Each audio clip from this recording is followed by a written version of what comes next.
এবছর আর বৃষ্টির কথা কি কব আপনাদের সাথে। এবছর বৃষ্টির এমন অবস্থা, কোষ্ঠকাঠিন্য হয়েছে। বৃষ্টি মনে হয় যে হয়েও হচ্ছে না। তো এই যে গুড়ি গুড়ি একটুখানি বৃষ্টি হচ্ছে 2-3 দিন ধরে। বিশেষ করে আমাদের ঢাকার এরম অবস্থা হয়েছে। অন্য জায়গার কি অবস্থা আমি খুব একটা ভালো করতে পারবো না, তবে শুনি যে অন্যান্য জায়গায় বেশ ভালোই বৃষ্টি হয়। বিশেষ করে আমাদের এই পুরনো ঢাকায় তো বৃষ্টিই আসছে না এবছরে। যাই হোক, নমস্কার, আমি লিপি সাহা। হ্যালো এভরিওয়ান, কি অবস্থা, কিরাম আছেন সবাই? আশা করছি আপনারা সবাই ভালোই আছেন, আমরাও ভালো আছি আপনাদের আশীর্বাদে আর ঈশ্বরের কৃপায়। আর আপনারা যে যেখান থেকে আমার ভিডিওটা দেখছেন সবাইকে অনেক অনেক ওয়েলকাম। তাই যে আজকে সোমবার রান্নাঘরটারে পরিষ্কার করব, তাই যে মশলাপাতি লাগবে সব কিছু আর কি রেডি করে নিচ্ছি। এটা কিন্তু খুব উপকারী রান্নাঘর পরিষ্কার করার জন্য। আপনারা যদি করতে চান এরম করে তো এইভাবে কিন্তু করতে পারেন, আর এই রেসিপিটাও ফলো করতে পারেন। আমি একটু উষ্ণ গরম জল নিছি, তা উষ্ণ করতে যে একটু বেশি গরম হয়ে গেছে জলটা। আর এই যে বড় বড় লেবু ছিল তাই কাইটে দিলাম 3-4 খণ্ড। আর এই যে একটু সাদা সিরকা না ভিনেগার কয়, যাই হোক এটা খানিকটা দিয়ে দিলাম, যতটুক ছিল ততটুকুই দিয়ে দিলাম আর কি। দিয়ে এখন ভালো করে মিশাইয়ে এটা আর কি ভালো করে রান্নাঘরটাকে পরিষ্কার করে নেব। তো সোমবারের দিন তো নিরামিষ রান্না করব, তার জন্য আগের দিন পরিষ্কার করিনি। তা আজকে আর কি সকালবেলা ঘুম থেকে উঠে এই কাজটা করে নিচ্ছি। আর হঠাৎ করে যে আমার ঘরের মধ্যে কোন জায়গাতে অন্ধকার নেমে আসলো ঠিক বুঝতে পারলাম না। বাইরে কিন্তু সূর্যি মামা আছে, আবার রুমের ভিতরেও লাইটটা জ্বালানোর আছে, কিন্তু এখন যে কোন জায়গায় অন্ধকার আর সন্ধ্যা নেমে আসলো। তো যাই হোক, আপনারা কিছু মনে করেন না, মনে করেন যে আমি রাত্রির অন্ধকারে কাজ করতেছি, সেই মনে করে আমার ভিডিওটা দেখেন। আমি আপনাদের জন্য কিছু কথা করতে চাই, যারা বিশেষ করে কিছু করতে চান।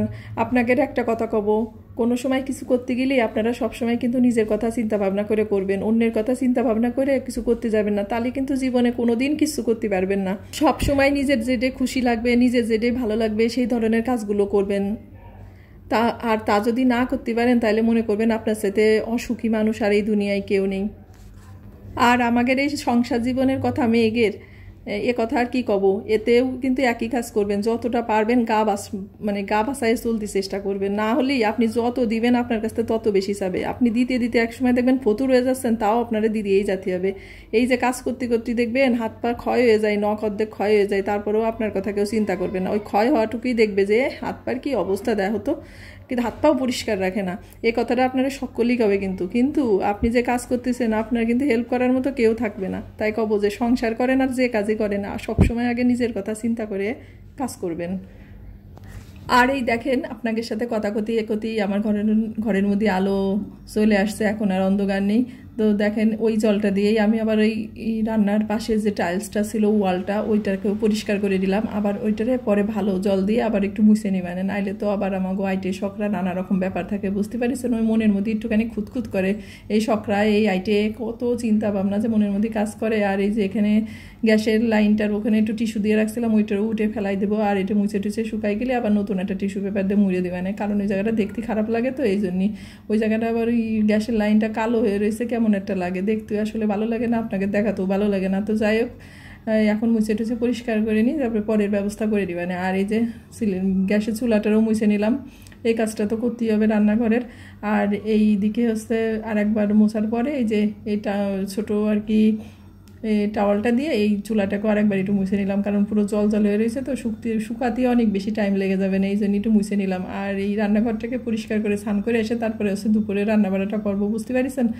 আর তারপরে অনেক কাজ আছে। আজকে আবার বান্ধবীর বাসায় পুজো, তাই নিমন্ত্রণ করেছে, ওখানে আবার সবাই মিলে যাব। কোচিংয়ে ছেলের পড়া আছে, পড়াটা শেষ করে সব বান্ধবীরা মিলে একসাথে ওই বান্ধবীর বাসায় যাব পুজো অনুষ্ঠানে। তো এই যে এদিকে পাইটে মাইটে আছে, এগুলোকেও একটু ধুয়ে নিলাম, কারণ এটা একটু উষ্ণ গরম জল, তো এটার মধ্যে দিয়ে ধুলে একটু বেশি ভালো হয়। তারপরে এই যে জল দিয়ে একটু ধুয়ে এখন এটারে চিপে আর কি শুকাইতে দিয়ে দেবো। রান্না করতে করতে এটা শুকাবে না, এই ভিজেটা দিয়েই কাজ চালাবানে। আমার আবার অল্প জিনিসতে কাজ করতে বেশি ভালো লাগে। মেলা মেলা জিনিস মানে কি বুঝতে পারিছেন, ও নিজেরই কষ্ট পরিষ্কার পরিচ্ছন্ন রাখা, গুছিয়ে রাখা। এই জন্য আমি যত কম জিনিস পারি সেই কম জিনিসই ব্যবহার করি সব সময়, যাতে কষ্টটা নিজের কম হয়। তো এই যে এই কড়াইটারও যেটা যে পরিষ্কার করে নিলাম, আর এই বেসিনটারে পরিষ্কার করবো, আর রান্নাঘরটারে মুছবো, মুছলিয়ে আমার সব কাজ কিন্তু হয়ে যায়। তো ওই দিকেই হচ্ছে ছেলেরে সকালবেলা একটুখানি নুডলস করে দিছি, ওই ছেলে ওইটাই খাইয়ে নিছে। আর ওর পাপা হচ্ছে সকালবেলা কিছু খাইনি, চলে গেছে, আজকে একটু ব্যস্ত ছিল তার জন্যই। তো এই যে এখন হচ্ছে এই সিঙ্কটাকে একটু পরিষ্কার করে নেব। আর এই সিঙ্কের মধ্যে জলটা আটকে গেছে কিসের জন্য জানেন, ওই যে লেবু দিছিলাম না, লেবুর বিচিগুলো তো ফেলে দিইনি, ওই লেবুর বিচিগুলো ছিল তাই ওইগুলো পরে আর কি জলটা আটকে গেছে। আর বড় লেবু তো ওর বিচিগুলো একটু বড় বড় ছিল এই জন্যই। তো এখন ওই সিঙ্কটারে একটু ঘষা মাজা করে পরিষ্কার করে নেব, নিয়ে তারপর হচ্ছে বাকি কাজগুলো করে নেব। আসলে সব কিছু পরিষ্কার চকচকা দেখতে সবারই ভালো লাগে, মনে হয় যে সারাদিন পরে যখন স্বামী বাসায় আসে মনে করে যে আমার সারাদিনই বুঝি এরকম চকচকা চকচকা থাকে সব কিছু, কিন্তু এর পিছনে যে কতখানি আমার খাটনিতে হয় সেটা সে বোঝে না।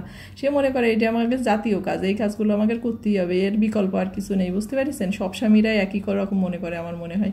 তাই যে এই স্টিলের কলটার একটু লেবু দিয়ে ঘষে নিলাম, আর এখন একটু ভীম সাবান দিয়ে ঘষে নেবো। এটা করলে কিন্তু একদম স্টিলের কল কিন্তু একদম নতুনের মতো ঝকঝকা চকচকা থাকে। বুঝতে পারছেন, তো এই কলটা মুছতে মুছতে জানি কোন দিন খুলে চলে আসে, এমন টকর টকর শুরু করে দিছে। আর ওই পিছনের টাইলসটা ভেঙে গেছিলো, তো আমরা যখন এই বাসায় আসি তার আগেই এই কাজটা হয়েছে, তার জন্যই কোনো টেনশন নেই। বুঝেছেন, কিন্তু ভেঙে যদি খারাপ হয়ে যায় তখনই আমার কাছে আর কি খারাপ লাগে। আমার আবার ওই রকম জিনিসপত্র দেখতে খুব একটা ভালো লাগে না, সে নিজের বাসায় হোক বা অন্যের বাসায় ভাড়া থাকি, আমার সবসময় একটু ভালো থাকলেই ভালো লাগে। কিন্তু তা যেখানে এই যে কলটা দেখছেন পুরো পরিষ্কার হয়ে গেছে, এই কাজটা আসলে যদি প্রতিদিন করা যায় কলগুলো অনেক সুন্দর থাকে, নতুনই থাকে। এই কলগুলো আমি 3 বছর হয়ে গেছে ব্যবহার করতেছি, তো এখনও সে নতুনের মতোই চকচকা চকচকা লাগে। নিজের কথা নিজেরই ক্ষতি নেই, তাও একটু করে দিলাম আপনাদের সাথে। আর এই যে সিঙ্কটা পরিষ্কার করে নিয়েছি, তারপরে স্নান করে এসে দুপুরে রাঁধতে বাইরেও নিয়েছি, সে কথা সে সব কিছু আর আপনাদের সাথে শেয়ার করলাম না। কিছুই সেরকম রান্ধি নেই, এই যে মটরের ডাল রান্না করেছি পেঁপে দিয়ে, আর এই বড়া ভেজে নিয়েছি। তো ওই যে ছেলের ওই পাশে খাবার দিয়ে দিছি, আর আমি এখন খাইটাই নিয়ে বেরোয় যাব।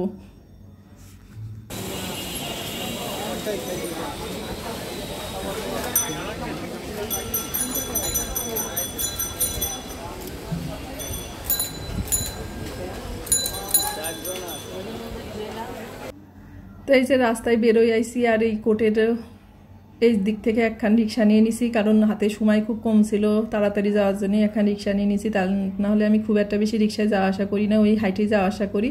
আর হাইটে যাওয়া আসা করি স্বামী টাকা দেই না তার জন্যই না, হাইটে যাওয়া আসা করি নিজের শরীর সুস্থ রাখার জন্য, কারণ সেইভাবে তো হাঁটা চলা হয় না, ওই যখন একটু বাইরে বেরোনো হয় তখনই হাঁটা হয়, তাছাড়া সকাল বিকেল তো আর হাঁটা হয় না। তো রাস্তাতে যেতে যেতে আপনাদের সাথে দৃশ্যটা শেয়ার করতেছিলাম, রাস্তাঘাট বেশ ফাঁকা ফাঁকাই আছে, কোনো সমস্যা নেই, তাড়াতাড়ি চলে যেতে পারবানে। আর ওই কোচিংটা শেষ করে আবার সোজা চলে আইছিলাম হচ্ছে বান্ধবীদের বাসায়। তো তার মাঝে যে যা যা হয়েছে তা আর কি আপনাকে কিছু শেয়ার করবো না, আপনারা আবার হঠাৎ মনে করেন না যে আবার রিক্সায় যাচ্ছিল, আবার এখন শুনতেছি যে পুজোর আওয়াজ। আসলে কি হয়েছে, ওই রিক্সায় যাতে যাতে একটুখানি ভিডিও করছিলাম, তারপরে আবার চলে আসছিলাম বান্ধবীদের বাসায়, মানে ছেলেদের পড়া শেষ করে। আমি একা আসিনি, আমার সাথে আমার সকল বান্ধবীরাই আসছিল আর কি।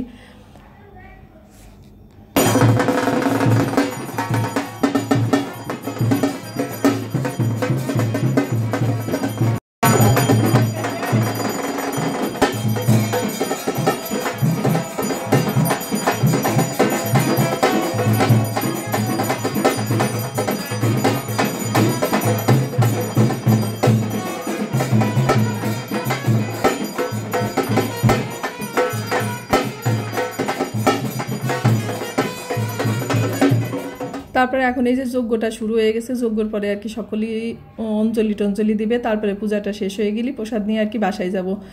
তো অনেক লোকজনই হয়েছে, এই বান্ধবীদের বাসায় প্রতি বছরে আর কি পুজোটা করে। তা শ্রাবণ মাসে পুজোটা হয়, এবার আর শ্রাবণ মাসে হয়নি, ওনাদের আর কি একটু সমস্যা ছিল, এই কারণে এবার ভাদ্র মাসে আর কি চলে আসছে পুজোটা। তো যাই হোক, এখন হচ্ছে আপনাদের সাথে আর কিছু কব না। আপনারা সবাই ভালো থাকেন, সুস্থ থাকেন, আর অবশ্যই অবশ্যই সাবধানে থাকেন। আর আমার ভিডিওটা যদি আপনাদের কোনো জায়গায় এতটুকু ভালো লেগে থাকে অবশ্যই একটা লাইক দিতে ভুলবেন না। ভালো থাকবেন সবাই, দেখা হচ্ছে পরবর্তী ভিডিওতে আপনাদের সাথে।